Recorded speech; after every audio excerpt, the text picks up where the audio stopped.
So today what we're going to be doing is we are going to be making a fake mock stained glass. We're going to be doing that with glue, just regular old school glue that has had food dye added to it.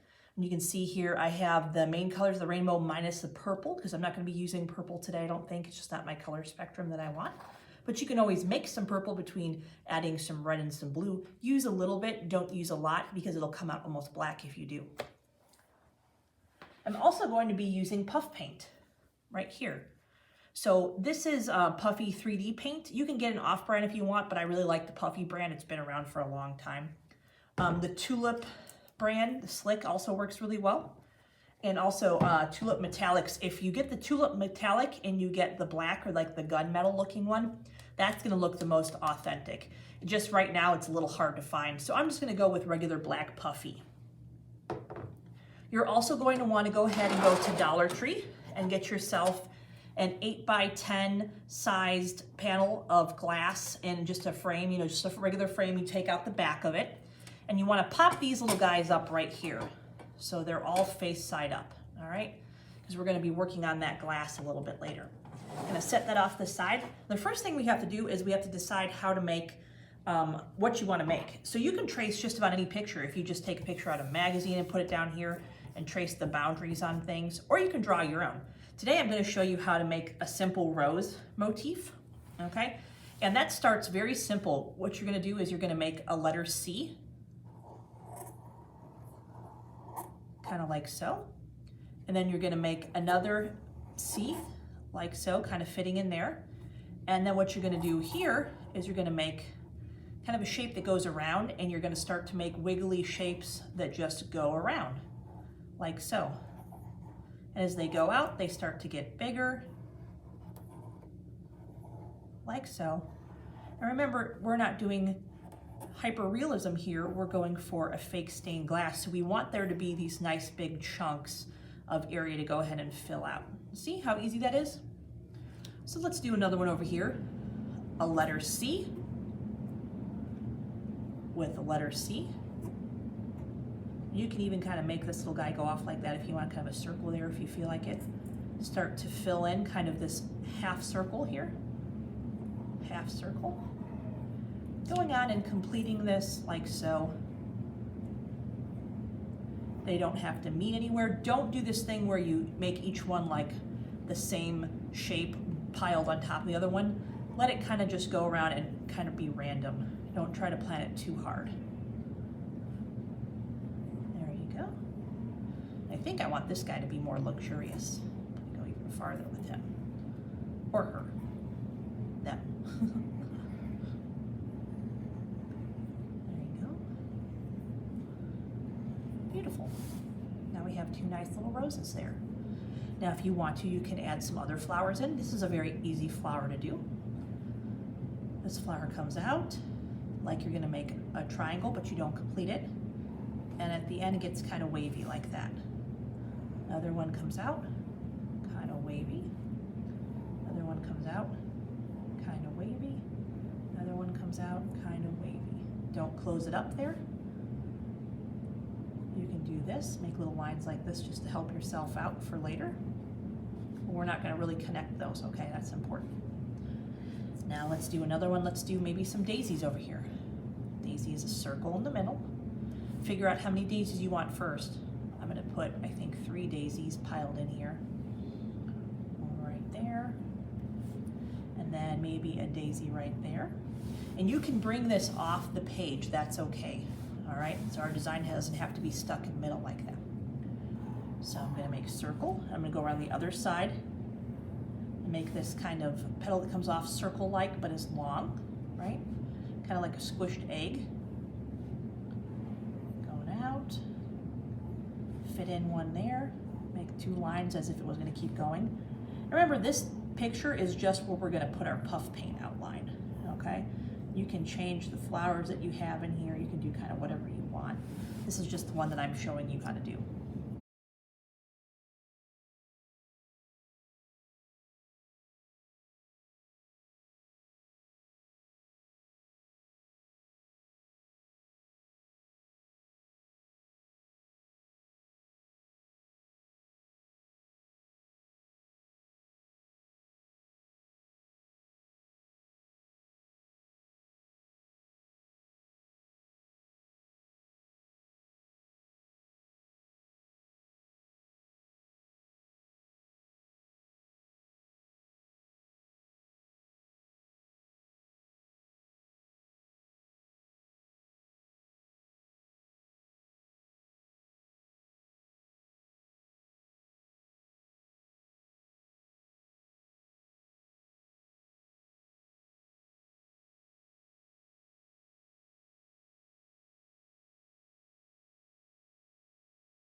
stained glass, what we want to do is we want to make sure that we have some areas that are kind of in between that kind of break the lines up like that. Each one of these little areas is going to be like it was cut glass. So we need to connect them somehow, like so. Have fun with it. Keep your shapes about the same size. That one there, that kind of connects like that.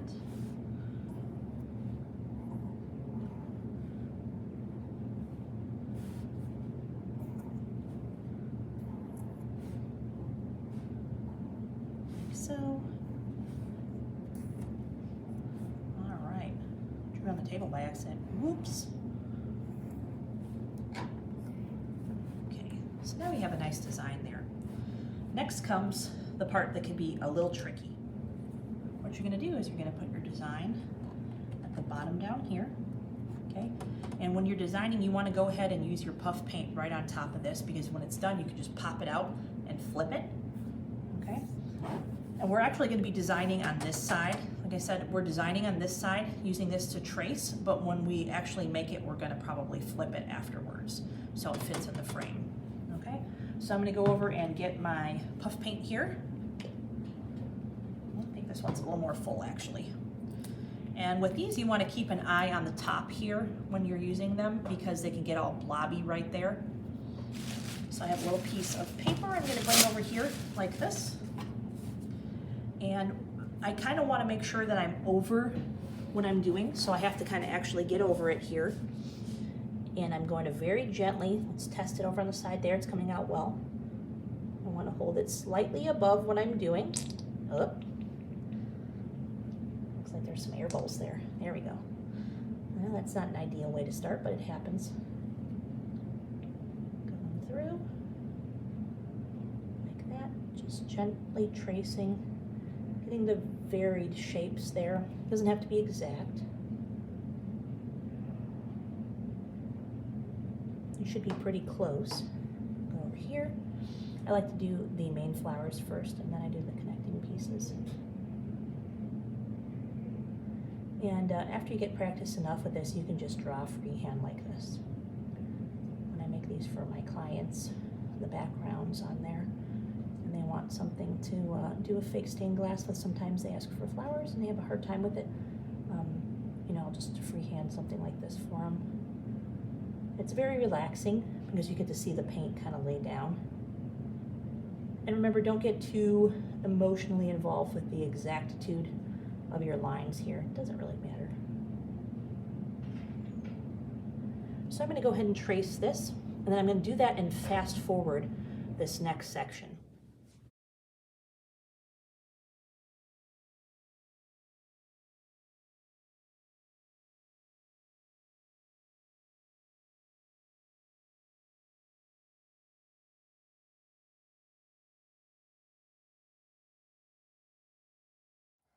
So now that you have your puff paint completed, you can go ahead and move aside that picture. And this is what you're going to be working with. Now, the only thing with puff paint is that you are going to have to wait 5 hours to work on this now. So this is kind of a two-part project. So you're going to go ahead and put this aside, and you're going to come back to it when this is no longer sticky. Test your stickiness in your corner all the way at your bottom down there. Do not test it in the middle, and you want to test it with your finger. Normally we don't do that, but when you go down there, it should just be the tiniest bit kind of cold and maybe a little tacky, but when you pull your finger away, nothing comes with it. As it stands right now, I touch it, you can see it is definitely not ready to go, okay? So make sure you wait a couple hours for that. I myself am going to wait a couple hours and let this settle down, and then we'll come back and I'm going to show you how to make this beautiful stained glass using just simple school glue, food dye, or some household salt. We just completed this part where we used our puff paint and we went over our design. Now remember, when you're doing your design, you can do whatever you want. Just make sure you take your time and that the entirety of your puff paint is at the bottom of the canister where it comes out, because if you have it partitioned into different chunks and it hasn't been shook all the way to the bottom, it's gonna go and spurt all over your artwork. So when you're done, it's going to look like this. You can see here that it looks a lot like stained glass. The other side is going to be flat. Some people like this side better. I'm personally a fan of this side. When we're done, we're gonna flip this out and take this part out, and then we're gonna be good to go. So what we wanna do next is, we wanna actually start filling in these different things. So what I've done here is I have a bowl of water, and I have enough for all these different little pieces of paint that I have over here in the cups. So you wanna make sure that they're not too wet. And I like to kind of stick the colors with the colors that they're gonna be with, but you don't have to color match them. It's just so that I remember which one is going where. So each cup has its paintbrush and we're ready to go. Now inside each of these sections, you can mix colors, but since it's glue, it has to be thoroughly mixed in here. This glue has sat for a couple days, and all it is food dye mixed in with school glue. And you're thinking, well, this looks pretty thick, like regular paint right now, right? But actually when it dries, it's going to shrink, it's going to get thinner, and it's gonna get very transparent. So this is a really terrific, cheap way to make fake stained glass. Remember, this just came from our Dollar Tree, our local dollar store. Whoops, mixing those all up. The other ones have been mixed already. So what I'm gonna do here is I'm gonna find an area where I want some green. I'm going to hold it close by. You don't wanna drag it across because as you can see, it's kind of slick and it kind of can just make a string. We're not really looking for that. So what I'm gonna do here is I'm gonna come across to this area and I'm gonna gently dab in to fill this area in, just a little bit, like so. And don't worry if you get a little bit on the black, that's not a big deal. So I'm gonna do a little bit of color mixing by adding some green in different spots like this. And what I'm gonna do is I'm going to add in a little bit of yellow. And remember that if you flip it on the other side, wherever you plant this glue paint first is going to be the spot where it shows through. You can mix it, but ultimately there's gonna be a plop of paint there. Now remembering that yellow is almost always thinner in color and paint and pigment, so we wanna add a little bit more and probably go over a second time when this dries later. If you want stronger colors, you can add more dye in, or like I said, you can go over. So what I'm doing now is just filling in between, like so. Remembering that this is going to shrink, so I'm not too worried about it. And since it's transparent, if I do get some black, some of the paint on the black, I'm not gonna have to really worry about that too much. So going through here like that, filling that up. And now if I want to, I can take the end of my brush and swirl and kind of twirl things a little bit, like so. Put my paint back over here. Make sure you put your paint brushes right back in because this is glue, it will dry quickly. I'm gonna do a very quick flip so you can see what it looks like on the other side, right there. When you hold it up to the light, you'll be able to see through it, but you won't be able to do that right now on camera. So now that I've got a little bit in there, I'm gonna go ahead and finish this one little leaf up right there, planting in a little bit of this green here and there.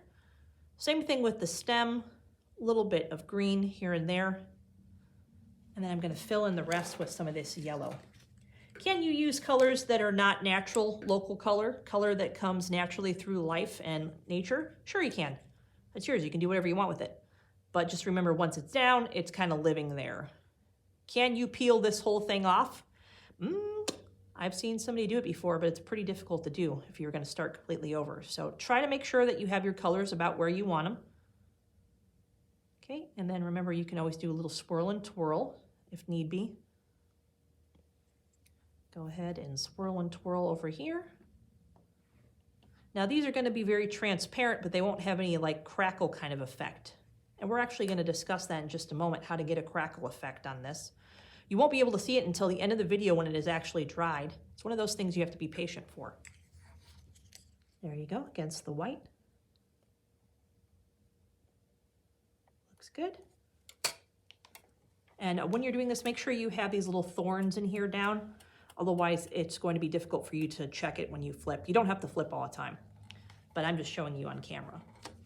So I have in my hands some simple salt packets. You can use any kind of salt you want that you have around your house. Just don't use the salts that you put in your tub. That's a different kind of salt. We want this kind, okay? So what I'm gonna do here is open up this little packet, And I'm going to drop in some salt in a thin layer, but I'm gonna drop it on top of stuff.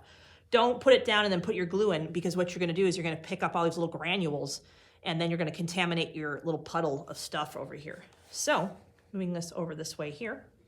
What I'm gonna do is I'm gonna make sure that I have a color that I really like. And actually I was using yellow and orange. I think I'll throw in a teensy bit of red.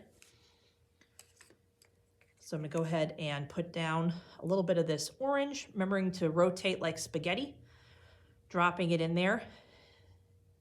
And when you're painting with this, if this feels a little thin, let it sit for a day or two and then do your project. Do a little test with it. If it feels too stringy, it's not ready yet. Some glues are thinner than others, especially if you're using something that's not like Elmer's. Not that I'm really into name brands, but there are some brands that are pretty reliable in their thickness. And some of the school brands that you can get for cheap, they're not that great when it comes to thickness. So for this, they can be a little difficult.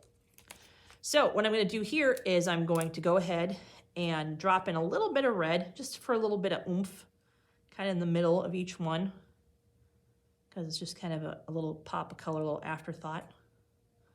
And notice how I'm still dropping things in. I'm letting them kind of fall, and I'm not mixing them with the front of my brush at all. That's kind of important because you don't want to contaminate these colors, because you're going to want some of these pure colors to work with later. You do your color mixing on here. If you get a little bit in there like that, just kind of go like that to your side. A little bit over here. All right, get out our yellow. Making the swirl and twirl like that. Now when you drop the salt in, it's not gonna look like much anything. It's just literally gonna look like you dropped salt on glue.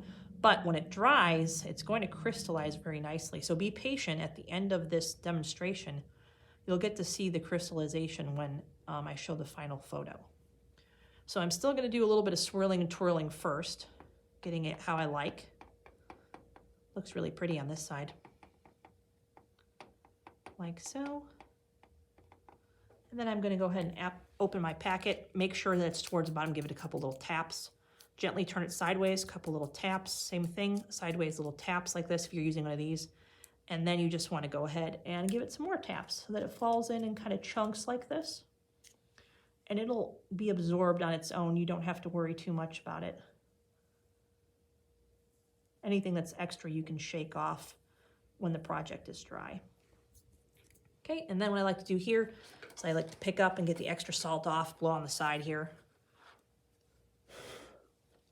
There you go, so we have a clean slate. Do a quick flip, you can see what it looks like, miss a couple spots, and I'll go back and fix that shortly.